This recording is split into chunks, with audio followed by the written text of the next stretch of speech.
So I'm going to tell you about some things that are happening in manufacturing. This is Mildred. She has worked in a plastics factory in Connecticut for 25 years. I know she has no college. I don't know whether she finished high school. But this was 1 hour after she met her first robot. And in that hour, she had programmed the robot to do some tasks in the factory. So things are changing in the way robots appear in factories. And I'm going to give you a little tutorial about how robots are in factories and how they're changing. But there's a whole bunch of things happening in manufacturing right now. There's many, many different trends. Industrial internet, the Internet of Things, most SMEs, small, medium enterprises in manufacturing, up until today, still don't have any network on the factory floor. That's changing rapidly as we go to Internet of Things.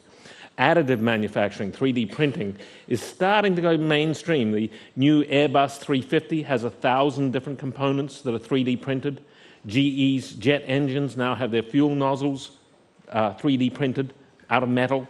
So there's lots of stuff happening. We're starting to drag manufacturing into the late 20th century, is how I view things here. But I'm a robot guy, and this is what industrial robots have looked like up until today, from the first ones in 1961, which were in a GM factory in New Jersey. Industrial robots have mostly been in the automotive industry and mostly in the body shop, and this is what it looks like. There are all robots and no people, and where there are people, there are no robots. And when you walk into a roboticized place, you see scenes like this, no people at all. Why are there no people? Because it's too damn dangerous to have people near these robots. They're not aware of their surroundings. And buying an industrial robot, it's sort of like if you bought one of these things and the Apple said, oh, by the way, you'll have to get your own camera and install it. Or probably you want a microphone too. You'll have to install that. Oh, you want to make phone calls with it? Well, it's possible to write software for it so it can make phone calls. That's how industrial robots come. They come in these big, ugly old control boxes. You buy the cameras, you put them in a cage so they're safe to be around, and then you've got this beautiful user interface up in the left corner there where you program about you talk about quaternions and six-dimensional vectors. And it's the time to set up a new line with robots is typically 9 to 12 months and 4 times the capital cost of the robot. Very different from what we've come to expect of our ordinary devices, easy to use, one button, etc. By the way, that robot on the left is from a previous company of mine, iRobot, the Roomba. There's about 2 million of those a year made now. And that's where I learned about manufacturing, making those Roombas. So this is the robot that my company developed. It was the first collaborative robot, and now all 4 major industrial robot manufacturers say they're working in the collaborative space, so they're chasing us very quickly, which is both flattering and scary. So here you see someone with their back to a robot. Never put your back to a current industrial robot, but it's safe because the robot is able to sense you and sense when it hits you. This is the very first installation of our robots from 3 years ago, packing cheap plastic furniture that you don't let the guests see. It's so cheap, this furniture that you put together. This is a very common thing that lots of our robots in the US do. This is the robot Baxter. It's a heat sealing machine. People put stuff in little pockets, and they come through our heat sealer, and then the robot picks them up because they're still hot when they come out and packs them. And we make it so that an ordinary factory worker is able to train the robot to do a task because it's got some AI in it.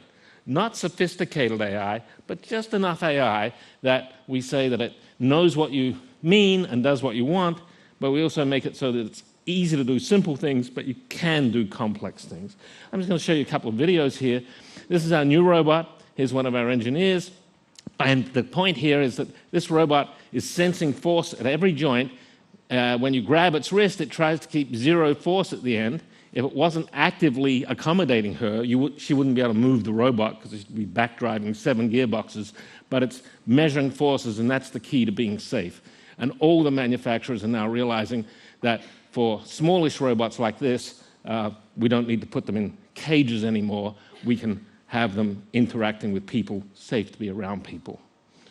Some cute photos, but I'm going to skip them. So here's the new robot Sawyer. This is putting a circuit board from an old robot, Baxter, in its testing stand.